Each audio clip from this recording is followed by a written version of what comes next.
11 साल जेल काटकर जब मैं पहाड़ी गांव अपने घर लौटी तो माँ ने मुझे मरा हुआ मान लिया था।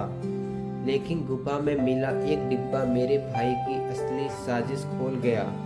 जेल का लोहे का फाटक खुलते 39 साल की ईशानी ठाकुर ने सबसे पहले आज़ादी नहीं, अपने ही लोगों की बेवफाई का सेहरा देखा।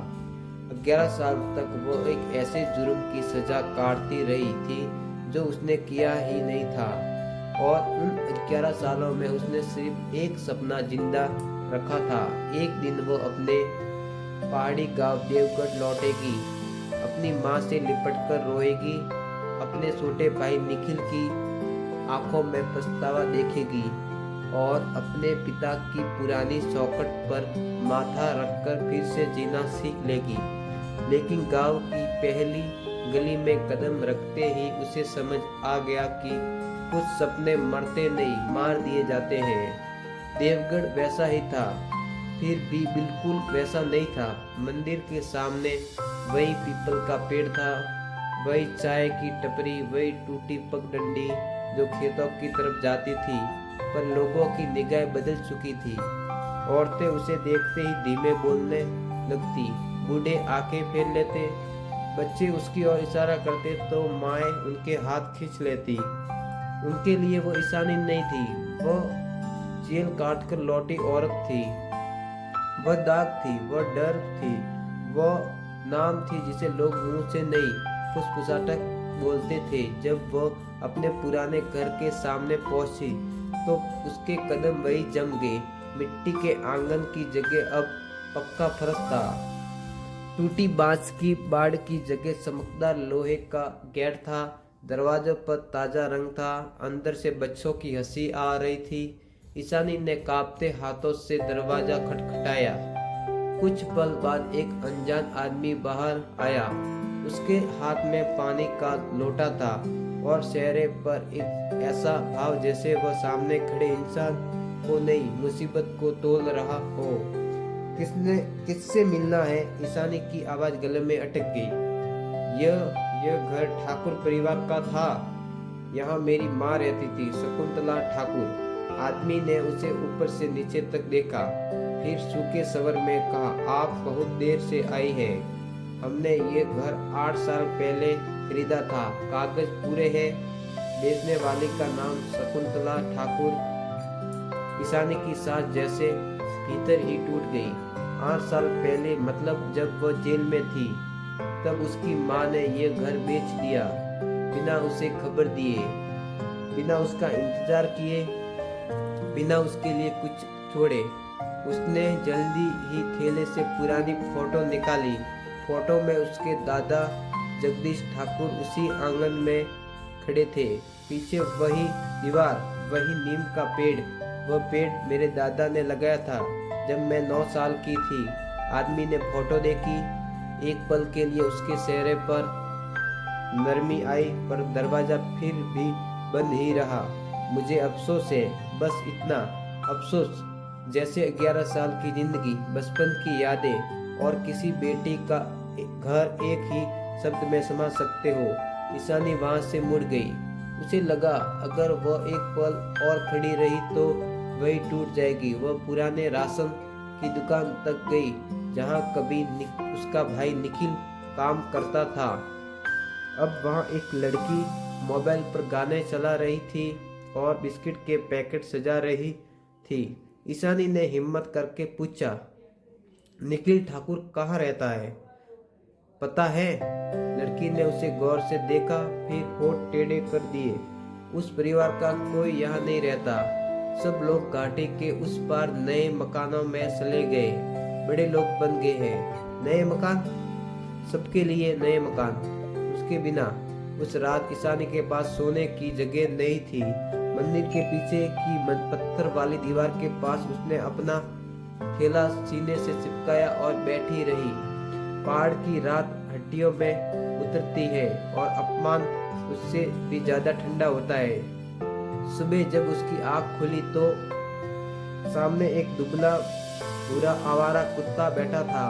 न वो भौंका न पास आया, बस चुपचाप उसे देखता रहा। उसकी आंखों में वही अकेलापन था जो ईशानी की आंखों में था। उसने अनायास ही उसका पीछा किया। कुत्ता मंदिर के पीछे की पगडंडी से पहाड़ी की तरफ बढ़ा, फिर बीच बीच में मुड़कर उसे देखने लगा जैसे रास्ता दिखा रहा हो।